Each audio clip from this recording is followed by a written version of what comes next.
Ay, sa pangalan po ng dakilang Panginoong Jesucristo, isang mapagpalang hapon sa bawat isa. Andito po tayo sa pagpapatuloy ng gawain kung saan meron tayong aralin, sitas na binibigyan po natin ng pagpapaliwanag o tinatawag na buhay. Nang sa ganon, ito ay magsilbing gabay sa ating pang-araw-araw na pamumuhay. Ngayon po, dapat tayo dito sa isang aralin. Sabi po sa sulat ni Apostol Pablo sa mga taga-Pilipos, Kapitulo 3, versikulo 12 hanggang 21. Sabi dito, ito po ay sinulat base sa experience ni Apostol Pablo para sa mga taga-Pilipos. Pero ilalagay natin ang sitwasyon na katulad tayo sa mga taong nakatira sa Pilipos. Sabi dito, hindi sa ako'y nagtamo na o ako'y nalubos na, kundi nagpapatuloy ako baka sakaling maabot ko yaong ikinaabot naman sa akin ni Kristo Jesus. Ngayon, hindi ba meron tayong katunayan na tayo'y ligtas na o tinubos na ni Kristo? Huwag natin iisipin na hanggang doon na lang magtatapos. Dapat nag-i-improve. Halimbawa, hindi lang yung maging member ka lang, sapat na. Siyempre, may mga biyaya yan sa pagiging member. Dapat, natutunan na lang natin mag-magnet. Natutunan din lang, kahit na lang yung testimony, makapagpasalamat lang sa biyaya yung tinanggap natin. Dapat mag-improve, maging bahagi na rin tayo sa hanay ng mga tagapagpahayag ng salita ng Diyos. Dapat, hindi yung comfortable yung sa sitwasyon na, okay na, member na ako, sapat yun. Paano kung may mga offer ng mga biyaya na iniaalok sa atin? Hindi ba natin i-grab? Napapansin natin, kahit si Apostol Pablo, hindi niya inisip yung magiging kalagayan niya. Alang-alang lang sa pagsunod sa pangangaral ng Ebanghelyo. Kahit ilang beses siyang idinilanggo, nakapangaw, may kadina pa. Yung pangaw, ito po yung, yung parang sabi sa Bicol, sakal, na dalawang kahoy na magkapataw, tapos may tornilyo magkabilang dulo. May ukat dito, may dalawang maliit, isang malaki sa nandun yung paa sa magkabilang gilid, yung kamay doon sa katabi ng ulo. Pero nag-iibanghelyo siya. Paano? Meron siyang naakay, si Tercio, habang nagsasalita siya, na nakaganyan siya. Isinusulat niya ni Tercio, siya ang pinapadala sa mga bayan. Kasi yung mga nakasulat nitong Roma, mga bayan niya, Roma, Galacia, Efesio, Filipos, Colosas, Thessalonica, lahat yan mga bayan. At iba naman yung sa tao. Yung sa tao kay Timoteo, Tito, Filemon. Ngayon, hindi po napipigilan ang pangangaral ng Ebanghelyo. Pero sabi ni Apostol Pablo, hindi sa ako'y nagtamo na parang may kulang pa sa kanyang ginagawa. Gusto niya pang gawin. Mas malaya na tayo na nagagawa natin mangaral ng salita ng Diyos na hindi tayo kumbaga walang sagaman. Dati noon, halos pagsalita ka lang ng pangalan ng ating dakilang Panginoon, binibilang mo agad. Ngayon malaya na tayo dahil pinahintulot ng Diyos may pangaral ang salita ng Diyos nang may kalayaan. Ngayon, yung ginawa na Apostol Pablo, parang hindi nakukulangan pa siya na hindi niya pa naabot yung kanyang dapat na sundan na inihanda ng Diyos para dapat niyang lakaran. sabihin, kung tayo man po nagkukulangan sa mga biyaya na meron tayo, sigapin natin na tuklasin yung iba pang mga bagay. Halimbawa, sa pag-iibanghilyo na lang, hindi sapat yung pinapahayag mo lang yung kaligtasan, okay na. Kundi dapat nagre-research din, tinutuklas pa yung ibang mga kahulugan ng mensahe. Yung ibang interpretation. Kasi pagdating pa lang sa interpretation, halimbawa, isang sitas. Pero siyang 7 interpretation. Pwede mo siyang i-interpret in literal matters. Pwede mo siyang i-interpret materially. Pwede mo siyang i-interpret spiritually, biblically, philosophically, mystically. Ano pang mga ibang alin? Doctrinal. Pwede mo siyang i-interpret. Nasa 7 interpretation niya. Kaya, napakalawak ng gospel. Kung, halimbawa, di ba mayroong mga naunang mga preacher? Sample na lang, Soriano. Hindi ka mag-focus kay Soriano lang. Maraming mga preacher. Mas maganda pa nga magpaliwanag yung mga tricycle driver ng nag-preacher. Dahil hindi nila naranasan ang umangat sa buhay. Nasa mamaba silang kalagayan. Kaya ramdam na ramdam ang presensya ng Diyos. Si Apostol Pablo, nagkukulangan ba? Marami na siyang sakripisyong ginawa. Alang-alang sa pangangaral ng salita ng Diyos. Kaya naman sabi niya dito, mga kapatid, hindi ko pa inaaring inabot na tapat isang bagay ang ginagawa ko, na nililimot ang mga bagay na nasa likuran at tinutungo ko ang mga bagay na hinaharap. Ibig ko palang sabihin, kung meron man tayong target na gusto nating maabot, parang walang sanaban, yung dating pagkatao natin na pinagdaanan natin, talikuran na natin yun. Kasi po, yung alaala, minsan po yun ang naghahatak sa atin para hindi tayo makamove forward, makaabante. Kaya nangyayari niyan, imbis na nandun na tayo sa paglakad ng tapir, maaalala mo na naman. Nakita ko na naman yung kaaway ko. Ang nangyayari niyan, bumabalik ka na naman sa hindi ka nakakaakyat. Kaya, dapat, sabi dito ni Apostol Pablo, tatalikuran yung mga nakaraan at haharapin ngayon yung ngayon kung ano tayo ngayon. Para may pagsulong, may mga bago na naman ideya, lalong-lalo na sa tagapagpahayag. May mga bagong aral. Kasi kung halimbawa, bumabalik sa atin na, halimbawa, na-discover mo pa lang.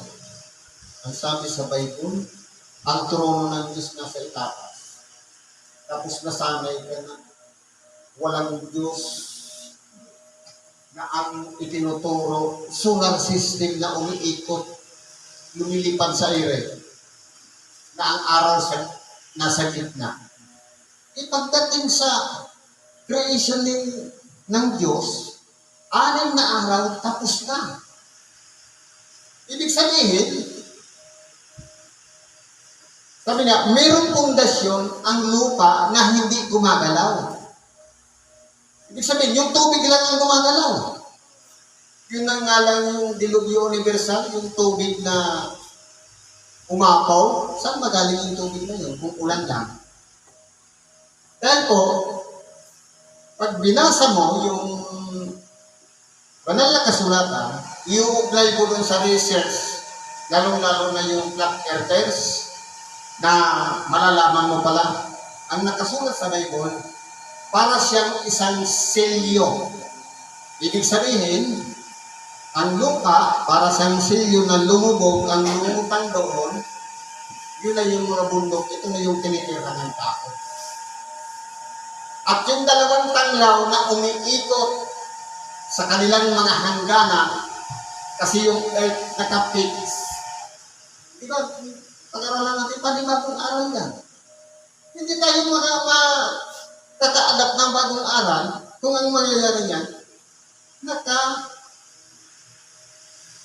kumbaga nakaano pa rin yung utak natin sa kondisyon na sa movable na tinuro sa science ng bata pa tayo.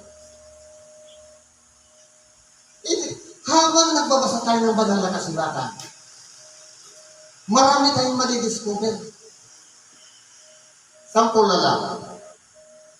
Ika-4 na araw nilikha ang 2 tanglaw. Pero, paano nagkaroon ng unang araw ang Diyos samantalang liwanag pa lang ang nilikha niya? Paano mo siya nabilang na isang araw? Na yung tanglaw na sinusundan natin na 24 hours na nawawala yung liwanag, tapos magiging madilim, magiging gabi, at kinabukasan liliwanag ulit. In 24 hours, magiging isang cycle ng 24 hours na 1 week is 1 day. Wala pa naman yung tanglaw ng unang paglikha ng Diyos. Paano mo malalaman na nabibilang yun ay unang araw? Sampul na lang yan sa mga nagpapahayag ng salita ng Diyos. Paano natin matutuklas yan? Dahil ang karunungan ng Diyos hindi pumaabot ng utak ng tao. Kakapiraso lang yun. Sinlaki lang natin ng tamao yung utak natin na 2, kabilaan. Kaya marami pa tayong madidiscover tungkol dyan. Balik tayo sa topic. Sabi dito, nagtutumuling ako sa hangganan ng gantimpala. Yun naman talaga ang target natin eh. Parang kompetisyon kasi dito sa ibabaw ng sanlibutan. Na dapat ma-maintain natin yung ating nilalakaran hanggang sa hangganan. Para maabot natin yung gantimpala. Sabi dito, nagtutumulin ako sa hangganan ng gantimpala ng dakilang pagtawag ng Diyos na kay Kristo Jesus. Dapat maramdaman natin talaga kung bakit ba tayo tinawag. Para na galing tayo sa isang makasalanang kalagayan, binulat tayo, tinawag tayo. Ano ang purpose? Bakit tayo tinawag? Ano ang layunin ng Diyos na nainihanda niya sa atin? Kasi alam naman natin yan eh. Hindi pa tayo nagkakaroon ng kamalayan, bata pa tayo. Meron na niyang pinapakita sa ating mga signos. At kung nung bata pa ako, nakita ko na yung mga anghel sa langit, panhig panaog sa isang hagdanan na walang katapusan. Sabi ko, ano kaya yan? Yung pala, may purpose na ilalagay pala ako sa sitwasyon na ganito na maging tagapangaral ng salita ng Diyos. Pero anong ginawa ko? Pinakasan ko. Pumunta ko ng Maynila, doon na ako nagpapamilya. Pero yung pala, pagdating dito ka. Sabi ko, gusto ko, kung hindi tatanggapin ko, ano po ang magiging buhay namin. Hindi naman ko, sinurinder ko sa Kanya. Anong ginawa ng Panginoon? Trabaho ang pumasok si Jesus kaya na nandun. Kumbaga, inayos niya yung sitwasyon para mag-focus sa pananaral ng salita ng Diyos. Katulad din ni Apostol Pablo, tinatanong niya ngayon ang kanyang sarili, bagamat gusto niyang maabot, pero inaalam niya yung pinaka-purpose ng pagtawag sa kanya. Kasi isipin na lang natin, galing siya sa isang kalagayan hindi karapat-dapat na tawaging lingkod. Dahil pinapatay niya, nagsasalit lang sa pangalan ng ating dakilang Panginoon. Kahit nga yung inutusan niya si Ananias na ipatong ang kamay para bumalik yung paningin ni Apostol Pablo, ayaw niya dahil takot siya kay Saulo. Baka mamaya niya patayin siya sa pamamagitan ng pagpupukulan. Kasi legal na yun yung pagpapatay ngayon ni Saulo. Dahil mayroon siyang katibayan, legal, para patayin niya ang sumasabit lang sa pangalan Pero bakit naging sisidlang hirang siya sa Diyos? Dahil po yung kanyang ability, yung kanyang standard, yung kanyang paninindigan, yun ang hinangaan ng Diyos para gagamitin yun para sa panangaral ng salita ng Diyos. Na kahit kamatayan man, o kahit mapiit man, si Apostol Pablo nagpapatuloy sa hangganan dahil gusto niyang abutin talaga kung ano yung pinakaming kahulugan ng pagtawag sa kanya para yan sa panangaral ng salita ng Diyos. Eh sabi dito, kaya nga, kung ilan tayong mga sakdal ay mag-isip ng gayon, at kung sa ano may nagkakaiba kayo ng iniisip, ay ipahahayag naman ito sa inyo ng Diyos. Para po pala maabot natin yan, sisikapin muna natin i-maintain yung nakasanayan nating kabutihan. Papunta po sa perfeksyon o pagiging sakdal at saka natin mauunawaan yung gusto ng Diyos na mangyari sa ating buhay. Ibig sabihin mo pala, kung halimbawa, hindi pa tayo sakdal, hindi natin mauunawaan yung pinaka-purpose ng pagtawag sa atin ng Diyos. Sabi nito, lamang ay magsilakad tayo ayon sa gayon ding ayos na ating inabot na. Kaya kung ano man po yung nangyari sa atin ngayon, ano na yung level na inabot natin, patuloy lang po tayo. Huwag tayo umatras, huwag tayo sumuko, may kaunting gusto, tuloy lang ang laban. Kahit may nanlilibak, may naninira, kailangan natin sila. Parte sila ng sitwasyon, ng kwento ng buhay natin.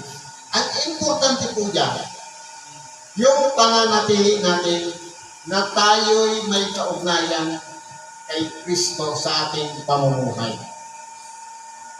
Sabi dito, mga kapatid, kayo'y mga kaisang tumulad sa akin. Inihahalimbawa na ang buhay ngayon ni Apostol Pablo. Na ano? At tandaan ninyo ang mga nagsisilakad ng gayon ayon sa mga halimbawang nakikita ninyo sa akin. Ano po ang mga halimbawang ipinakikita ni Apostol Pablo? Na, sabi niya, pagamat ako ay natatalikalaan, subalit ang salita ng Diyos ay hindi natatalikalaan. Ngayon, halimbawa, totoo po yan, hindi pwedeng kadinahan ang salita ng Diyos. Pero yung tagapangaral, pwedeng ikulong, pwedeng kadinahan. Ano ang dapat natin gawin? Mabibigay tayo ng lahat tayo may assignment. Sino kaya ang makakagawa na everyday may post na verse sa Facebook? Wow. Sa verse lang? Siguro naman mababasa naman yun ng friend mo. Ng friends of friends. Baka mamaya niyan, nung nag-post ka ng verse, marami na ng block. Dahil hindi nila matanggap yung isang verse everyday. Parang challenge pa. Kasi si Apostol Pablo nag-challenge na yung halimbawa ng ginagawa niya na hindi siya sumusuko, nagpapatuloy siya. Ang tanong, magagawa ba natin yun? Oo naman. Kasi po, ang social media, talo mo pa yung sumigaw ka niya sa gitna ng palengke. Kasi worldwide yan. Yung sa palengke, yung abot lang ng boses mo ang makakapakinig. Pero ang isang bersikulo, pwede kang makapagpabago ng isang tao. Pwede kang makapag-inggan nyo para magsisi at manumbalik sa Diyos. Sapagkat marami ang mga nagsisilakan na siyang madalas na aking sinabi sa inyo. At ngayon, sinasabi ko sa inyo na may pag-iyak na sila ang mga kaaway ng krus ni Kristo. Kaya po, kung mapapansin natin, maraming mga tao ang nakakakilala lang kay Kristo dahil sa kwento. Napanood nila yung pelikula niya. Yung pelikula niya na meron isang sikat na actor na yung Passion of the Christ. Hindi nakilala si Kristo. Pero walang koneksyon. Ang importante po kasi dyan, kahit yan man ay hindi sumang-ayon sa nangyaring ginawa ng ating dakilang, maaabot din ang panahon na uunawaan nila na kasama pala sila. Hindi bilang kaaway, kundi dinipahan ni Kristo sa krus. Na ang kanilang kahinatnan ay ang kapahamakan, na ang kanilang Diyos ay ang tiyan, at ang kanilang kapurihan ay nasa kanilang kahiyan na nag-iisip ng mga bagay ukol sa lupa. Ito yung mga tao na dati noon, maganda nga yung practice noon, naalala ko. Ang mga magulang noon, bago kumain, nagpi-prayer. Pero ngayon, ang nakikita ko ata, bago kumain, nagpi-picture taking. Binibidyohan yung pagkain, tapos pinipicturean, ipinapost sa social media. Dati noon, wala naman social media, pero ang ginagawa, pagpapasalamat sa biyayang tinanggap. Ngayon, ang nangyayari niya, nagiging Diyos ay ang tiyan dahil okay lang yung mabusog ako, kahit hindi makapagpasalamat sa Diyos, wala. Hindi man lang nakaalala. May magpasalamat doon sa nagpakain, wala.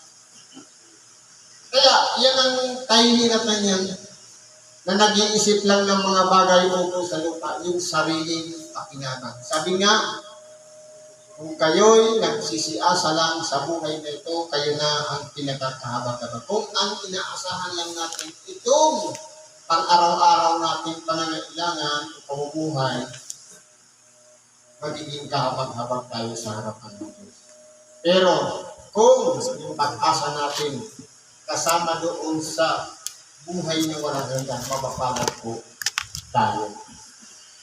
Sabi dito, sapagkat ang ating pagkamamamayan ay nasa langit. Tayo pong mga tinawag ay hindi talaga dito, kundi inihanda na ng Diyos yung kalalagyan ng mga lingkod niya. Mula doon ay hinihintay naman natin ang tagapagligtas, ang Panginoong Jesucristo. Sabi niya, kung hindi ako aalis, ay hindi ko sana kayo maipaghahanda ng dakong kalalagyan. Sa bahay ng ating Ama ay maraming tahanan, maraming silid.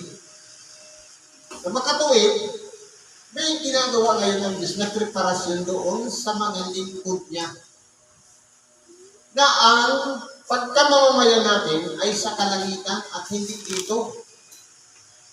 Bakit may mga nanglilibak sa atin? Bakit may mga tumutuya? Parte po sila ng kwento ng buhay natin para malaman natin yung mabuti at masama. Makilala natin kung saan tayo kapanig. Kung sa kabutihan ba o sa kasamaan. Kasi po, ang inihanda talaga ni Kristo, hindi yung pangsanglibutan, kundi panglangit ang inihahanda niya. Kaya kung mapapansin mo, ang una talagang target ng Diyos, mabuhay ang tao ng malahong dito sa ibabaw ng lupa. Pero dahil dinistract ngayon ni Satan, sa pamamagitan lang ng isang utos, na huwag mong kakainin ang ipinangingili ng Diyos, napakamat ngayon yung unang tao. At ngayon lahat tayo ay hinatulan ng Diyos ng kamatayan. Kaya lahat ng tao ay namamatay. Sa makatuwid, Kung ang tao, bawat isa sa atin ay umahantong sa kamatayan, tama yung sinasabing walang matuwid. Lahat tayo nagkasala. Kasi ang kabayaran ng kasalanan ay kamatayan. Kaya to, pagsikapan natin, yung inihahanda ng ating dakilang Panginoon, yung na kinikilala nating tagapagligtas ang Panginoong Jesucristo, yung hinihintay nating pagbabalik niya. Sabi dito, na siyang magbabago ng katawan ng ating pagkamababa. Itong katawan na itong dala-dala natin, mababang kalagayan pa lang yan ang katawan binigay sa atin. Marupok, mahina. Hindi mo lang painumin, tutuyo na ang lalamunan. Madaling magkasakit. Hinahabo, napapagod, nagkakaroon ng karamdaman, nabibilad at kung ano-ano pa. Kasi po ito, mababang kalagayan lang yung katawan natin. Pero may inihanda siyang isang katawan na walang hanggan. Yun po ang pagkarasain natin.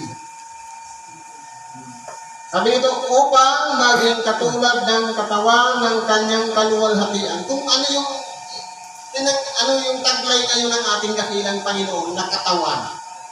Yung niluwalhating katawan, nung nabuhay siyang magkulit sa mga patay, ganon din po ang ipagkakaloob sa bawat isa sa atin. Ibig sabihin, tataglayin din natin ang buhay na walang hanggan. Ayon sa paggawa ng may pagpapasuko niya sa lahat ng mga bagay sa Kanya.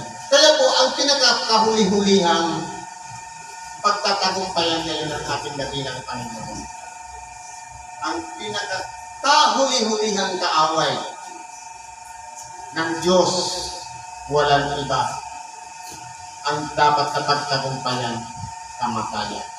Kung ang lahat ng tao ay hinatulan ng kamatayan, kapag nangyari na tayo'y ibinangon o binuhay na mag-uli sa mga patay, nandun na po ang pagtatagumpay sa buhay, mawawala na po ang kamatayan. Kasi po, ang mangyayari na, yung mga namatay na, isang tunog ng pagkaka, yung mga nasa libingan, nasa libis, ang mga buto ay pagsasama-samahin at sila'y lalagyan ng mga ligid at lalagyan ng balak o ng langan at babalutin ng balak at hihingahan ng hininga ng buhay at magiging kaluluwang buhay. At yun naman buhay pa sa pagbalik ng ating dakilang Panginoon sa isang mata, second lang, babaguhin ang katawan. Ibig sabihin, yung mga namatay na at yung mga buhay sa pagbalik ng ating dakilang, magiging pare-parehas na ang katawan nila katulad ng niluwalhating katawan na taglay ng ating dakilang Panginoon. Kaya, pare-parehas na ang pagkamamamayan natin makalangit na katawan na.